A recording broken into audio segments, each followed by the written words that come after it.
Hi friends, welcome to my channel. So ఈరోజు నేను మీకు చూపించబోయే రెసిపీ చికెన్ బిర్యానీ. సో మనం ఇంట్లోనే సింపుల్గా చికెన్ బిర్యానీ ఎలా తయారు చేసుకోవాలో నేను మీకు చూపించబోతున్నాను. సో దీనికి కావాల్సింది ఫస్ట్ చికెన్ అండి. ఈ చికెన్ని నేను మ్యారినేట్ చేసుకుంటున్నాను. పసుపు, కారం, ఉప్పు and curd and dhania powder వీటితో నేను మ్యారినేట్ చేసుకుంటున్నాను. ఒక హాఫ్ అన్ అవర్ అయినా మనం చికెన్ని మ్యారినేట్ చేసుకోవాలండి. సో అప్పుడే మనకి బాగా చికెన్ మసాలాస్ అన్నీ పట్టి మంచి టేస్ట్ వస్తుందన్నమాట. సో ఇవన్నీ నేను బాగా మిక్స్ చేసుకొని నేను ఒక half an hour to 1 hour ఫ్రిడ్జ్లో పెట్టుకొని మ్యారినేట్ చేసుకుంటున్నాను అనమాట. సో ఈ వీడియోలో చూపించినట్టు మనం సింపుల్గా చేసేసుకోవచ్చు ఈ బిర్యానీని. అండ్ నెక్స్ట్ ఏంటంటే నేను ఈ బిర్యానీ కుక్కర్లో చేస్తున్నానండి. కుక్కర్లో మనకి ఈజీగా చాలా సింపుల్గా చాలా త్వరగా అయిపోతుంది. సో నెక్స్ట్ ఇప్పుడు నేను కుక్కర్ పెట్టుకుంటున్నాను. ఈ కుక్కర్లో నేను ఒక 2 table spoon of ghee and నెయ్యి వేసుకుంటున్నాను. అండ్ నెక్స్ట్ ఒక 1 table spoon of refined oil అండి. ఎనీ రిఫైండ్ ఆయిల్ ఆర్ పల్లి ఆయిల్ ఏదన్నా మీ చాయిస్ వరకు వేసుకోవచ్చు. సో ఇలా వేసుకొని ఇది కొంచెం హీట్ అవ్వగానే హోల్ గరం మసాలా మొత్తం వేసుకోవాలన్నమాట. యాలకులు, దాల్చిన చెక్క, లవంగ ఇవన్నీ వేసుకోవాలి. వేసుకొని ఫ్రై చేసుకోవాలి. సో బిర్యానీ ఆకు అండ్ కొంచెం కరివేపాకు ఇవి కూడా వేసుకొని ఫ్రై చేసుకోవాలి. అండ్ నెక్స్ట్ నేను అందులో గ్రీన్ చిల్లీస్, ఆనియన్స్ కూడా వేసేసానండి. ఆ క్లిప్ కొంచెం మిస్ అయింది. సో అవి కూడా వేసేసి ఫ్రై చేసుకోవాలన్నమాట. And next ginger garlic paste కూడా వేసుకోవాలి. ఇవన్నీ వేసుకొని మనం ఆయిల్లో బాగా కొంచెం ఫ్రై అవనివ్వాలండి. ఆనియన్స్ కొంచెం గోల్డెన్ బ్రౌన్ వచ్చినంత వరకు మనకి ఫ్రై అవుతే ఏంటంటే అప్పుడు మనకి బిర్యానీ అనేది టేస్ట్ బాగుంటుంది. ఎప్పుడైనా సరే బిర్యానీస్కి ఆనియన్స్ అనేది గోల్డెన్ బ్రౌన్గా ఫ్రై అయితే మనకి చాలా బాగుంటుంది అనమాట. సో ఇప్పుడు నేను జింజర్ గార్లిక్ పేస్ట్ కూడా వేసేసి ఫ్రై చేస్తున్నాను అనమాట ఇక్కడ ఈ ప్రాసెస్లో.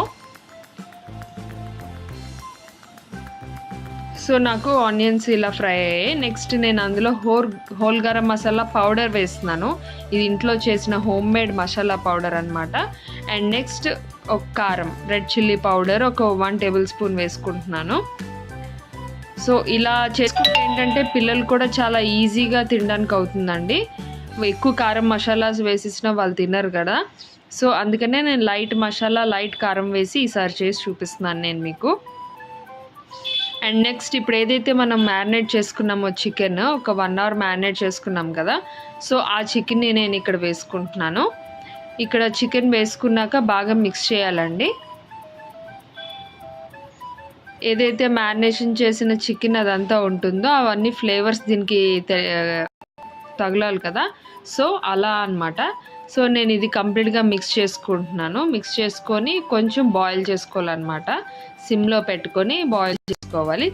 అండ్ నెక్స్ట్ నేను ఇక్కడ టమాటాస్ అండ్ 1 క్యాప్సికమ్ తీసుకుంటున్నానండి. క్యాప్సికమ్ ఎందుకు తీసుకుంటున్నానంటే చికెన్కి ది బెస్ట్ టేస్టీ కాంబినేషన్ ఏంటంటే క్యాప్సికమ్ అండి.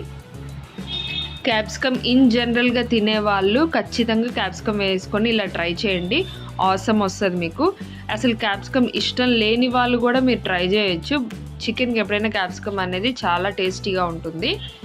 సో ఇది నా సజెషన్ అనమాట. ఇప్పుడు నేను ఇక్కడ మూత పెట్టుకొని ఒక 10 మినిట్స్ అలా నేను ఉడికించుకున్నాను. ఇలా వచ్చిందనమాట. సో ఇలా కొంచెం చికెన్ బాగా బాయిల్ అయింది అని మనం చెక్ చేసుకున్న తర్వాత మనం ఇప్పుడు ఏదైతే రైస్ తీసుకున్నామో ఆ రైస్ వేసుకోవాలి. నేను ఇక్కడ 3 కప్స్ రైస్ తీసుకున్నానండి. నేను వాష్ చేసి పెట్టాను రైస్ని. 3 కప్స్ రైస్ తీసుకున్నాను. ఆ రైస్ వేసుకొని మిక్స్ చేసుకుంటున్నాను. సో ఇక్కడ ఏంటంటే నేను ఆల్రెడీ 3 కప్స్కి 6 కప్స్ వాటర్ వేయాలి కదా. కానీ చికెన్లో ఇంకా ఒక 1/2 to 1 కప్ వాటర్ ఉన్నది అనిపించింది. సో నేను అందుకనే 6 కప్స్కి 5 కప్స్ వాటర్ వేసి చేసుకుంటున్నాను అనమాట. సో అలా మనం వాటర్, రైస్ మెజర్మెంట్ కరెక్ట్గా చూసుకోవాలండి బిర్యానీకి కుక్కర్లో చేసేటప్పుడు. లేకపోతే మనకి మెత్తగా అయిపోవడం, లేదంటే మాడిపోవడం, లేదంటే ఉడకపోవడం ఏదో ఒకటి జరుగుతూ ఉంటుంది. సో జాగ్రత్తగా మెజర్మెంట్ తీసుకోండి. అండ్ నెక్స్ట్ నేను ఇక్కడ సాల్ట్ అడ్జస్ట్ చేసుకుంటున్నాను. నాకు సాల్ట్ తక్కువ అయింది అనిపించింది. సో నేను ఇక్కడ 2 table spoons of salt and లాస్ట్లో నేను కొరియాండర్, కొత్తిమీర వేసుకుంటున్నానండి. అండ్ దాంతోపాటు నేను నిమ్మకాయ కూడా స్క్వీజ్ చేసుకుంటున్నాను. నిమ్మకాయ వేయడం వల్ల కూడా మనకి మంచి టేస్ట్ అనేది, మంచి ఫ్లేవర్ అనేది వస్తుంది. సో ఇలా నేను అన్నీ వేసుకొని మిక్స్ చేసేసి బాగా మిక్స్ చేసేసి మూత పెట్టుకుంటున్నానండి. ఇది నాకు ఒక 2 విజిల్సే నేను పెట్టాను. 2 విజిల్స్ అయ్యాక మనం వేడి వేడి chicken biryani, simple chicken biryani ready అయిపోతుందన్నమాట. సో చూసి మీరు కూడా ట్రై చేయండి. సో ఈ రెసిపీ కనుక మీకు నచ్చినట్టయితే నాకు కంపల్సరీ కామెంట్ సెక్షన్లో చెప్పండి ఎలా ఉన్నదనేది.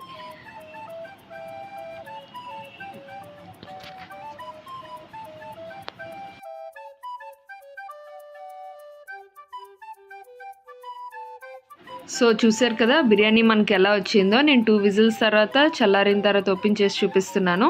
ఇలా పలుకుగా నీట్గా వచ్చింది, ఎక్కడ రైస్ విరగకుండా ఇంత బ్యూటిఫుల్గా వచ్చింది కదా. యమ్మీ వచ్చిందండి. సో మీరు కూడా ట్రై చేయండి. ఇఫ్ నా రెసిపీ కనుక నచ్చితే please subscribe to my channel, like, share and comment సెక్షన్లో తప్పకుండా మీ వ్యూస్ నాతో షేర్ చేసుకోండి. Thank you.